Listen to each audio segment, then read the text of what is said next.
여러분 반갑습니다. 오늘도 루이스 벌크프 조지신학 함께 공부하는 시간입니다. 이 시간 함께 주기도문 하시고 오늘 공부를 시작하도록 하겠습니다. 하늘에 계신 우리 아버지여, 이름이 거룩히 여김을 받으시오며 나라 임하옵시며 뜻이 하늘에서 이룬 것 같이 땅에서도 이루어지이다. 오늘날 우리에게 일용할 양식을 주옵시고 우리가 우리에게 죄 지은 자를 사하여 준 것 같이 우리의 죄를 사하여 주옵시고 우리를 시험에 들지 말게 하옵시고 다만 에게서 구하옵소서. 대개 나라와 권세 영광이 아버지께 영원히 있사옵나이다. 아멘. 우리가 지난 시간에 구원론과 관련되어서 성화 다음에 칭의에 관한 내용들을 살펴보고 있습니다. 지난 시간에는 칭의에 대하여서 구약성경과 신약성경에서 다루고 있는 언어상의 의미를 살펴보았고, 또한 칭의의 결과적 개념들에 대해서도 또한 살펴보았는데, 그것은 두 가지 방식, 즉 어떤 사람의 실제적인 주관적 상태를 고려함으로써 의인을 의롭다고 하는 경우와, 두 번째는 다른 사람의 의를 그에게 전가함으로써 의롭게 되는 경우가 있고, 이 책에서 이야기하는 것은 두 번째의 경우가 해당된다라는 것까지 살펴보았습니다. 그렇다면 오늘은 칭의론의 역사되는 역사의 부분부터 시작하도록 하겠습니다. 이신칭의론이 항상 명확하게 이해되어 온 그러한 개념은 아니라고 합니다. 사실 종교개혁 이전에는 전형적 의미를 획득하지는 못했습니다. 이를 간략하게 고찰하면 다음과 같은데, 첫 번째로는 종교개혁 이전의 교리가 되겠습니다. 일부 초대 교부들은 이미 이신칭의를 언급했지만 이들이 그 내용이나 신앙과의 관계를 명확하게 이해하지 못했다는 것은 명확관화하다라고 그렇게 이야기하고 계십니다. 더욱이 이들은 중생과 칭의를 철저하게 구분하지는 못했는데, 중생은 세례 시에 일어나며 죄의 용서를 포함한다는 것이 일반적인 어떤 진술의 내용이었다라는 것이죠. 아우구스티누스조차도 칭의가 법적인 행동으로서 성화의 도덕적 과정과는 명백히 구분된다는 점을 정확하게는 이해하지를 못했다라는 것입니다. 하지만 그의 가르침들의 전반적인 기조에 있어서나 혹은 몇몇의 진술들에 의하면은 그는 죄인을 구속하시는 하나님의 은혜를 자유롭고 주권적이며 유효한 것으로 이해하여 인간 편에서의 어떤 공로도 의존하지 않는다는 것을 명백히 알 수 있다는 것이죠. 이것은 인간의 행위가 아니라 온전한 하나님의 행위다라고 이렇게 이야기한 것입니다. 칭의와 성화의 혼동은 중세시대까지 지속되었는데 점차 좀 더 적극적이며 교리적인 의미를 획득하게 되었다라는 것이죠. 그래서 스콜라주의자들의 일반적인 어떤 가르침에 따른다면 칭의는 두 가지 요소, 즉 인간의 죄가 용서된다는 것과 그가 의롭게 되었다는 것, 이 두 가지를 포함한다는 것이죠. 이 두 가지 요소의 논리적 순서에 대해서는 많은 논란이 있었는데, 그 중에는 위와 반대의 순서를 제시하는 자들도 있었다는 것입니다. 토마스 아퀴나스가 이런 견해의 대표자이며, 아퀴나스의 견해는 로마 교회를 지배하게 된 것이죠. 은혜는 인간 안에 주입된다라는 것이죠. 이로써 인간은 의롭게 되며 부분적으로 이러한 주입된 은혜에 의해 그의 죄가 용서된다는 것입니다. 이는 이미 공로의 교리에 접근하고 있다는 것이죠. 이 교리는 중세 시대에 있어서 칭의 교리와 연관되어 점차로 발전되었는데, 칭의와 성화의 혼동은 다른 점에 있어서 논란을 불러일으켰다는 것입니다. 일부 스콜라주의자들은 칭의를 하나님의 순간적인 행동으로 이해한 반면 어떤 사람들은 이를 과정으로 이해했다는 것이죠. 트렌트 공의회 신조 16장 9조에서도 우리는 다음과 같은 선언을 발견하게 되는데, 누구든지 칭의의 은혜를 획득하기 위해서 어떤 것도 협력할 수 없다는 방식으로의 신앙만으로만 불경한 자가 칭의된다고 하거나 자신의 의지의 운동에 의해 칭의를 예비하거나 원할 필요가 전혀 없다고 말하는 자는 저주받으라. 이 말은 뭐냐면은 어떤 의지, 자신의 어떤 의지나 이런 것들이 있어서 그것이 있을 때 칭의가 가능하다. 이렇게 약간 인간의 어떤 행위를 전제한 그런 개념이 되는 것이죠. 그리고 제26조는 칭의의 증가를 언급하며 따라서 칭의를 과정으로 이해하고 있다는 것입니다. 누구든지 수요된 의가 선행을 통해 하나님 앞에서 보존되거나 증대되지 않고 선행이 단지 획득된 칭의의 열매와 표지일 뿐 이의 증가의 요인이 될 수 없다고 말한다면 저주를 받으라. 즉 이 칭의 안에도 이것이 과정이고 점차 그가 변해가는 것까지를 칭의 개념으로 보아왔다라는 것입니다. 초대 교회에서 초대 어떤 초대 교리에서 그렇게 보았다는 것입니다. 두 번째는 이제 종교개혁 이후의 교리가 되겠습니다. 칭의론은 종교개혁의 중요한 원리가 되는데 칭의 본질과 관련돼서 종교개혁자들은 칭의와 성화를 혼동하는 오류를 바로 잡았다라는 것입니다. 이들은 칭의의 법적 성격을 강조하고 칭의를 하나님의 은혜의 행위로 제시하여서 칭의란 하나님께서 우리의 죄를 용서하고 그의 면전에서 의롭다고 인정하는 행위라는 것이죠. 우리를 내적으로 변화시키는 행위가 아니고 법적으로 하나님 면전에서 이 사람은 의롭다라고 그렇게 칭해주는 게 칭의라는 것입니다. 칭의 기초와 관련되는 한 개혁자들은 칭의가 최소한 부분적으로도 중생된 자의 내재적 의와 선행에 근거한다는 로마 교회 사상을 거부했다는 것이죠. 이를 칭의가 구속주의 의의 전가에 기인한다는 교리로 대치했다는 것이다. 뭐냐면 인간의 의가 전혀 없고 바로 예수 그리스도의 십자가에 달리신 그 의, 그가 온전하게 믿음으로 전가되어서 우리에게 주어진다. 의로 옷 입는다. 이런 의미가 되는 것입니다. 그리고 칭의의 수단에 대해서 이들은 인간은 그리스도 안에서 부여받고 오직 구원을 위해서 그리스도에게 의존하는 신앙에 의해 값없이 칭의받는다는 사실을 강조했다는 것이죠. 더욱이 그들은 점진적인 칭의 개념을 거부하고 칭의는 순간적이고 완전한 것이다. 완성을 위해 죄에 대한 어떠한 추가적 보석 행위에도 의존하지 않는다고 주장한 것이죠. 그래서 면죄부 판매라든가 그 외에 다른 여러 행위들을 다 반대하고 오직 주님의 은혜로 그리스도를 믿을 때 구원받는다라는 그러한 교리를 내세운 것입니다. 종교개혁자들은 소진이주의자들에 의해 반대를 받았는데 소진이주의자들은 죄인들이 하나님의 자비를 통해 자신의 회개와 갱신을 근거로 용서를 받고 하나님에게 연락된다고 주장한 것이죠. 그러니까 개인의 회개와 자백이 있어야 된다라는 그러한 내용입니다. 알미니우스주의자들은 이 주제에 대해서 의견이 분분하지만 대체로 칭의의 영역을 협소화시켜 그리스도에 대한 수동적 복종을 기초로 받는 죄의 용서만을 포함시키고 죄인이 그리스도의 정거된 의로 인해 하나님의 은혜로 양자된다는 요소를 제외시키고 있다고 말할 수 있다는 것입니다. 죄인은 자신의 신앙 즉 순종의 삶에 의해서만 의롭다고 간주된다 이렇게 주장한 것이죠.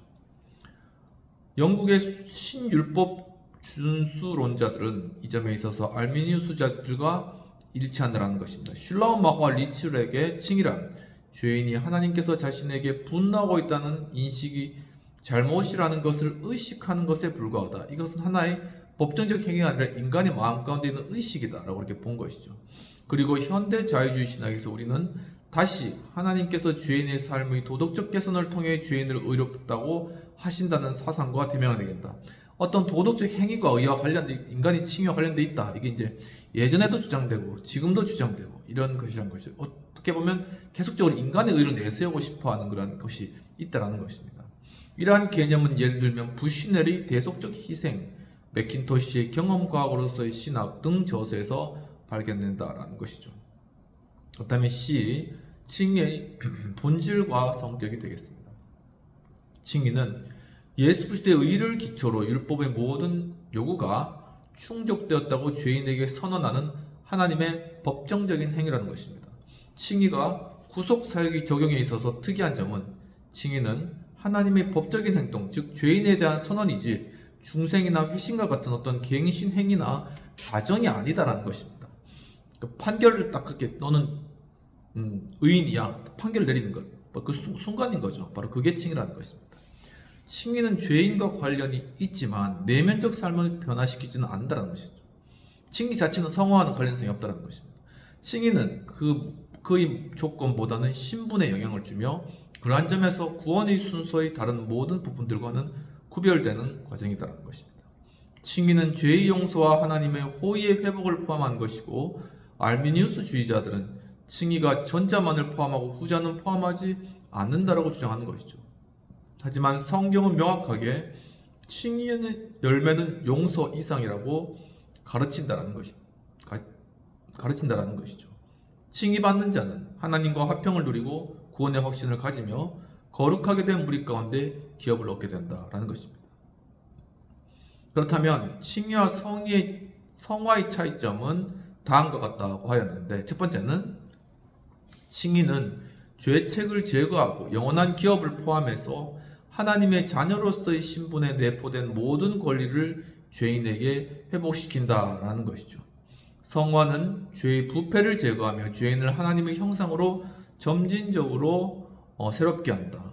그러니까 인격과 삶 이런 것들을 점진적으로 이제 변화시키는 게 성화고, 칭의는 하나님의 자녀라는 신분을 부여하는 것, 하나님 관계 회복, 그것이 칭의라는 것입니다. 두 번째, 칭의는 하나님의 법정에서 죄인의 외부에서 일어나며 하나님의 판결이 주관적으로 적용되지만 내적인 생활을 변화시키지는 않는다는 것이죠. 반면 성화는 인간의 내면적 삶에서 일어나고 점차 전 존재에 영향을 미치게 된다라는 것입니다. 세 번째는 칭의는 한 번만 일어난다는 것이죠. 반복될 수 없으며 과정일 수도 없다는 것입니다. 이는 단번에 완성된다는 것이죠. 정도 차이란 존재할 수 없다는 것입니다. 완전히 칭의되든지 전혀 칭의받지 못하든지 둘 중에 하나라는 것입니다. 이와 대조적으로 성화는 지속적 과정이며 현세에서 완성될 수 없다는 것입니다. 네 번째, 양자는 모두 그리스도의 공로적 요인으로 가지지만 그 동인에 있어서는 다르다는 것이죠. 이를 간단히 말하면 성부 하나님이 죄인을 의롭다고 선언하시며 성령 하나님은 그를 성화시킨다, 이렇게 이제 보면 될 것 같습니다. D로서 그러면 칭의의 요소가 무엇인가라는 그런 부분입니다. 칭의의 두 요소, 즉 소극적 요소와 적극적 요소로 구분이 되는데, 소극적 요소는 먼저 칭의에는 소극적 요소, 즉 예수 그리스도의 대속 사역으로 인한 죄의 용서가 있는 것이죠. 이 요소는 좀 더 구체적으로는 이 배타적인 것은 아닌데 구세주의 수동적 순종에 기초하고 있다라는 것입니다. 칼빈과 옛 개혁파 신학자들은 종종 이것이 칭의의 전부인 것처럼 그렇게 언급을 하기도 한 것이죠. 이는 부분적으로 칭의의 이러한 측면이 전면에 부각되어 있는 구약 성경의 표면에 기인한다라는 것입니다. 그래서 부분적으로는 은혜의 요소나 값없는 용서를 공정하게 다루지 못하는 로마 교회에 대한 어떤 반동에도 기인한다라는 것이죠. 그리고 하지만 이제 알미니우스자들의 반대에서 개혁파 신학은 칭의가 용서의 사랑이라는 것을 항상 주장해 왔다는 것입니다. 죄의 용서가 칭의의 중요한 요소라는 사실은 구약 성경뿐만 아니라 신약 성경에서도 명백하게 나타나는 것이죠. 칭의 시 부여된 용서는 현재와 과거와 미래의 모든 죄를 포함하는 것이다라는 것입니다. 따라서 모든 죄책과 모든 형벌의 제거를 다 포함한다는 것입니다. 이는 칭의가 반복을 허용하지 않는다는 사실과 로마서, 히브리서, 시편 등의 우리로 하여금 어느 누구도 칭의된 자를 고발하지 못하며 그가 정죄를 면제하고 영생의 상속자가 된다는 것을 확신하게 해주는 구절에서 연유한다는 것이죠. 한번 그렇다면 관련되는 구절을 살펴보도록 하겠습니다. 먼저 로마서 5장 21절, 이는 죄가 사망 안에서 왕노릇한 것 같이 은혜도 또한 의로 말미암아 왕노릇하여 우리 주 예수 그리스도로 말미암아 영생에 이르게 하려 함이라 라는 그런 구절들. 그리고 8장 1절, 그러므로 이제 그리스도 예수 안에 있는 자에게는 결코 정죄함이 없나니. 그리고 32에서 34절, 자기 아들을 아끼지 아니하시고 우리 모든 사람을 위하여 내어주시니가 어찌 그 아들과 함께 우리에게 모든 것을 우리에게 주시지 아니하겠느냐. 누가 능히 하나님께서 택하신 자들을 고발하리요. 의롭다 하신 이는 하나님이시니 누가 정죄하리요. 죽으실 뿐 아니라 다시 살아나신 이는 그리스도 예수시니 그는 하나님 우편에 계신 자요 우리를 위하여 강구하시는 자니라 라는 그러한 구절이 되겠습니다. 또한 구절은 히브리서 10장 14절이 되겠습니다. 그가 거룩하게 된 자들을 한 번의 제사로 영원하게 온전케 하셨느니라. 한 번으로 바로 온전케 하셨다는 것이죠. 또한 시편 103편 12절을 살펴보도록 하겠습니다. 시편 103편 12절, 동이 서에서 먼 것과 같이 우리의 죄가를 우리에게서 멀리 옮기셨으며. 그리고 이사야 44장 22절. 내가 내 허물을 빽빽한 구름같이 내 죄를 안개같이 없이 하였으니 너는 내게로 돌아오라. 내가 너를 구속하였음이니라. 라는 그러한 구절이 되겠습니다. 또한 하일데베르크 요리문답 제60문에 대한 답변에도 나타나 있는데, 이러한 칭의의 개념은 분명히 성경적이긴 하지만 난점도 없지는 않다라는 것이죠. 신자들은 칭의받은 이후에도 또 계속 범죄하며 성경에서 예시하는 바와 같이 중죄를 범하게 된다는 것입니다. 따라서 바르트가 칭의받은 자는 죄인, 즉 칭의받은 죄인으로 남아있다는 사실을 즐겨 강조한 것도 놀랄만한 일은 아니라는 것이죠. 그리스도는 제자들에게 죄의 용서를 위해 날마다 기도할 것을 또한 가르치셨고, 성경의 성도들은 종종 용서를 간청하고 이를 획득하고 있다라는 것입니다. 결과적으로 어떤 사람들이 반복된 칭의에 대해 언급하는 것도 놀랄 만한 일은 아니라는 것이죠. 로마 교회는 우리가 지금 주목한 자료들로부터 신자는 세례 후 범죄한 죄들을 어떤 식으로든 또한 속죄해야 한다는 가르침을 도출해내고 있다는 것입니다. 따라서 칭의의 증가도 신봉한다는 것이죠. 반면 율법 폐기론자들은 하나님의 무한한 용서의 은혜를 칭송하기 위해 신자들의 죄는 옛사람에게는 죄로 간주되지만 새사람에게는 죄로 간주되지 않으며 죄의 용서를 위해 기도할 필요가 없다고 주장한다. 이 구원파의 입장인 것이죠. 한번 구원받았으니까 미래까지 죄가 없어졌는데 앞으로 내가 짓는 죄가 뭐가 죄가 되느냐, 이 논리인 것입니다. 이러한 율법 폐기론자들의 입장을 염려하여 개혁파 신학자들 중 일부는 신자들의 미래의 죄도 칭의시 용서된다고 가르치기를 주저한다는 것이죠. 원래 가르치기는 과거, 현재, 미래 너희 죄가 다 없어졌다고 가르쳐야 되는데, 이렇게 가르치면은 그럼 앞으로 내가 짓는 죄는 죄가 아니네라는 그런 결론에 이르기 때문에 구원파에 얘기했는데, 그래서 그렇게 미래 죄까지 용서했다, 이걸 말하기를 주저한다는 것입니다.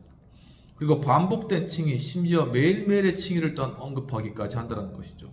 하지만 통상적인 개혁파 신학의 입장은 하나님은 칭의시 죄책을 제거하시지만 죄의 유죄성은 제거하시지 않는다는 것입니다. 유죄성이 culpability라는 것인데, 즉 하나님은 죄인에 대한 형벌의 가능성은 제거하지만 그가 범할 수 있는 여하한 죄의 내재적 죄책성 inherent guiltiness는 제거하지 않으신다는 것입니다. 즉 후자가 남아서 항상 신자에게 죄책감을 불러일으키고 또한 하나님으로부터의 거리감을 만들고 슬픔, 회개 등의 감정을 야기시킨다는 것이죠. 따라서 그들은 죄를 고백할 필요를 느끼며 심지어 청년기의 죄까지도 고백하게 한다는 것입니다. 진정으로 자신의 죄를 의식하고 있는 신자는 내면에서 죄를 고백하여 사죄의 위로적 확신을 추구하게 하는 충동을 느끼게 된다는 것입니다. 죄를 보면 그 죄를 내가 자백하고 용서를 구해서 죄로부터 자유함을 얻어야 되고 이 생각을 하게 된다는 것입니다. 더욱이 그러한 고백과 기도는 주관적으로 느껴지는 욕구일 뿐만 아니라 객관적인 필요가 된다는 것이죠. 칭의는 본질적으로 하나님의 법정에서의 죄인에 대한 객관적 선언이지만 이것이 전부는 아니라는 것입니다. 칭의는 또한 신자의 의식에 이전되는 전이 행위라고 하였습니다. 사면의 신적 판결은 죄인에게 전달되고 죄의 용서와 하나님의 호의를 기쁨으로 인식하게 되는 것이죠. 이러한 용서와 새로운 자녀됨의 인식은 종종 죄에 의해 방해받고 흐려지지만 고백과 기도, 갱신된 신앙의 활동에 다시 소생되고 강화되는 과정을 거친다는 것이죠. 그래서 좀 힘들거나 죄를 또 범했더라도 다시 회개하고 싶어 나와서 주 앞에 다시금 죄를 씻고 이런 과정을 통해서 결국은 더욱더 그리스도의 모습을 닮아가는, 이것이 바로 성화에 해당된다라는 것입니다. 두 번째는 적극적 요소가 있습니다. 칭의에는 좀 더 구체적으로 그리스도의 능동적 순종에 근거한 적극적 요소가 있는 것이죠. 물론 피스카토르나 알미니우스주의자들과 같이 그리스도의 능동적 의가 죄인에게 전가된다는 것을 부인하는 사람들은 칭의의 적극적 요소도 부인하게 된다라고 그렇게 이야기하는 것입니다. 이들에 의하면은 칭의란 인간 편에서 영생에 대해서는 아무런 주장도 하지 못하도록 하며 인간을 단순히 타락 이전의 아담의 주의로 만드는 것에 불가하다라는 것이죠. 그러니까 알미니우스주의자들이나 피스카토르에 따르면 그렇다는 것입니다. 또한 알미니우스주의자들은 인간을 상이한 법, 즉 복음적 순종의 법 아래 두고 인간의 신앙과 순종함으로써 하나님께 연락되고 영생에 합당하게 된다고 주장하는 것이죠. 그러니까 어떻게든 인간이 이것을 만족시켜야지, 그래야지 구원받는다. 그러니까 착하게 살아. 이 논리가 되는 것입니다. 이스라엘을 대표하여 하나님 앞에서 더러운 옷을 입고 있는 대제사장 여호수아에게 여호와는 내가 내 죄악을 제거하여 버렸으니, 그러니까 소극적 요소인 거죠. 하나님께서 하신 거죠. 인간이 한 게 아니라 내 아름다운 옷을 입히리라. 이것은 적극적 요소인 것입니다. 예수 그리스도가 성품을 입게 되는 것, 그리스도를 닮아가는 것, 이것이 여기에 해당된다는 것이죠. 사도행전 26장 18절에 의하면 우리는 신앙으로 죄사함과 나를 믿어 거룩하게 된 무리 가운데서 기업을 얻게 된다라는 것이고, 로마서 5장 1, 2절에서는 이신칭의는 하나님과의 화평함을 수반할 뿐만 아니라 하나님의 영광을 바라고 즐거워한다라는 것입니다.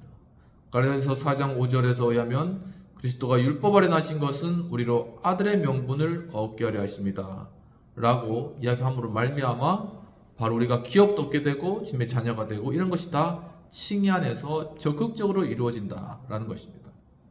첫 번째는 적극적 요소로서 양자됨이 있다는 것이죠. 신자는 우선 하나님의 양자가 된다는 것입니다. 물론 이는 현대 자유주의 신학자들이 주장하듯이 신자들이 본래 하나님의 자녀가 아니라는 것을 내포한다는 것입니다. 자기 자식을 양자로 택할 사람은 없는 것이죠. 양자됨이란 하나님께서 죄인을 자신의 자녀의 지위로 택하는 것입니다. 마치 부모가 양자된 아이의 내면적 생활을 양자로 택하는 행위만으로는 변화시킬 수 없는 것처럼 양자됨이 죄인의 내면을 변화시키지는 않는 것이죠. 변화는 인간과 하나님의 관계 안에서 일어난다는 것입니다.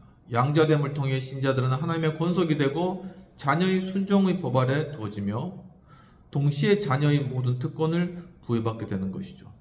양자됨은 신자의 도덕적 자녀, 즉 중생과 성화에 의한 자녀됨과 주의 깊게 구분되어야 된다라는 것이죠. 이들은 하나님의 자녀로 택하여질 뿐만 아니라 하나님으로부터 난 자들이라는 것입니다. 물론 양자는 완전히 구분될 수는 없다는 것이죠. 이들은 요한복음 1장 12절, 로마서 8장 15절, 16절, 갈라디아서 3장 등에서 언급되고 있다는 것입니다. 그 중에서 요한복음 1장 12절부터 한번 찾아보도록 하겠습니다. 영접하는 자, 곧 그 이름을 믿는 자들에게는 하나님의 자녀가 되는 권세를 주셨다라는 것이죠. 또한 로마서 8장 15절,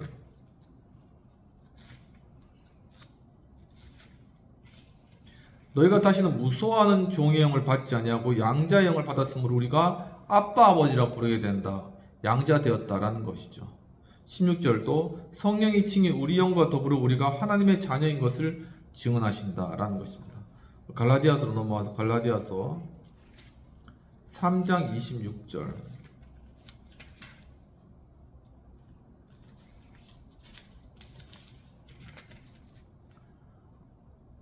너희가 다 믿음으로 말미암아 그리스도 예수 안에서 하나님의 아들이 되었으니 누구든지 그리스도와 합하기 위하여 세례를 받은 자는 그리스도로 옷 입었느니라는 것이죠. 그리고 갈라디아서 4장 5, 6절, 율법 아래 있는 자들을 속량하시고 우리로 아들의 명분을 얻게 하려 하심이라. 너희가 아들임으로 하나님이 그 아들의 영을 우리 마음 가운데 보내사 아빠 아버지라 부르게 하셨느니라. 바로 이러한 것에서 바로 우리가 양자됨이라는 내용들이 다루고 있다는 것입니다. 로마서 8장 15절에서는 아들됨, 휘오데시아라는 단어가 사용되는데 이는 아들과 두다, 디데나이의 합성어로서 문자적으로 아들을 삼음이란 의미이며 고전 헬라어에서는 객관적으로 자녀의 신분에 두는 것을 나타낸다는 것이죠. 로마서 8장 15절도 한번 살펴보도록 하겠습니다. 로마서 8장 15절, 너희는 다시 무수하는 종의 영을 받지 아니하고 양자의 영을 받았으면 우리가 아빠 아버지라 부르게 되느니라 라는 것이죠. 다음 구절에는 테크나라는 단어가 사용되는데 이는 나타, 티크도에서 유래한 단어로서 신자들이 하나님으로부터 난 자다 라는 것을 의미한다 라는 것입니다. 요한복음 1장 12절에서 양자됨의 개념이 영접하는 자 곧 그 이름을 믿는 자들에게 하나님의 자녀가 되는 권세를 주셨으니 엑수시아 네도켄로서 표현되는데 여기서 사용된 헬라어 영법은 법적 권리를 부여하는다. 하나님의 자녀가 되는 권세를 주셨다. 이것은 법적 권리를 부여한다 라는 그런 의미라는 것입니다. 바로 그 다음 구절인 13절에서 중생에 의한 윤리적 자녀됨을 언급하는 것입니다. 양자의 결합은 갈라디아서 4장 5, 6절에서 나타납니다. 율법 아래 있는 자들을 속량하시고 우리로 아들의 명분을 얻게 하려 하심이라. 너희가 아들이므로 하나님이 그 아들의 영을 우리 마음가운데 보내사 아빠 아버지라 부르게 하셨느니라. 두 번째는 우리가 양자됨과 함께 영생의 권리를 얻는다는 것입니다. 칭의의 그런 부분들인데